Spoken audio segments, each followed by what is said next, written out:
जय हिंद दोस्तों। 90 शब्द प्रति मिनट डिक्टेशन स्टार्ट।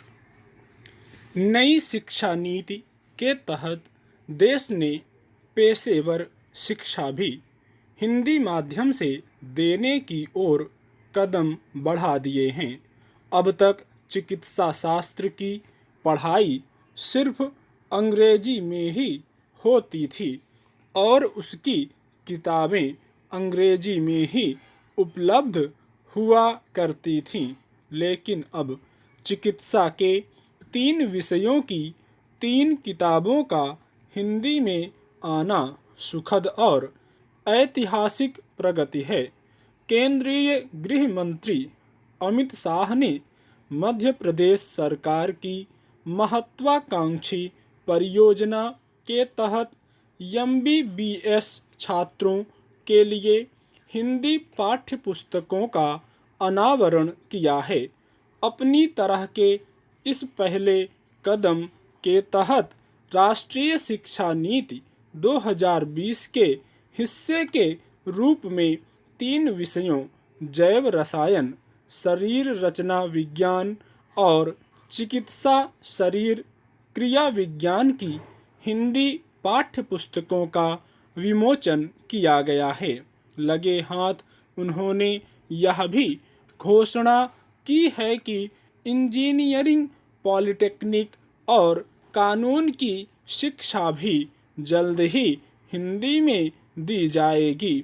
जाहिर है, हिंदी में ऐसी पहल को किसी हिंदी भाषी क्षेत्र के राज्य को ही अंजाम देना था और इसमें मध्य प्रदेश ने बाजी मार ली है।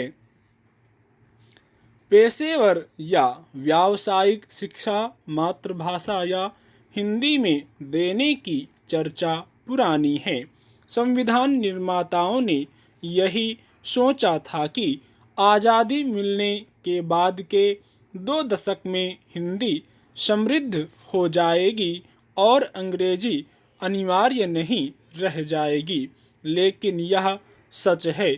हमारी सरकारों ने भाषा संबंधी बाधाओं से जूझने का जोखिम नहीं उठाया और अंग्रेजी स्वाभाविक ही सशक्त होती चली गई। हिंदी क्षेत्र में डॉक्टरी भले ही मातृभाषा में होती है, लेकिन पढ़ाई तो अंग्रेजी में ही होती आई है।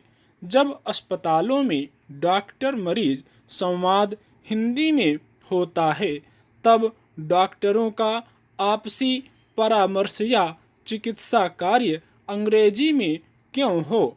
इलाज भी अगर हिंदी में होगा तो शायद ज़्यादातर मरीजों को समझने में सुविधा होगी। अभी तो अनेक डॉक्टरों के हाथ से लिखी पर्ची को पढ़ना समझना भी आसान नहीं है।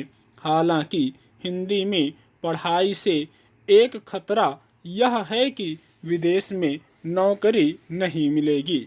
शायद सरकार नीति के तहत ही ऐसा चाहती है कि देश के योग्य पेशेवर देश की सेवा में ही अपनी प्रतिभा का उपयोग करें।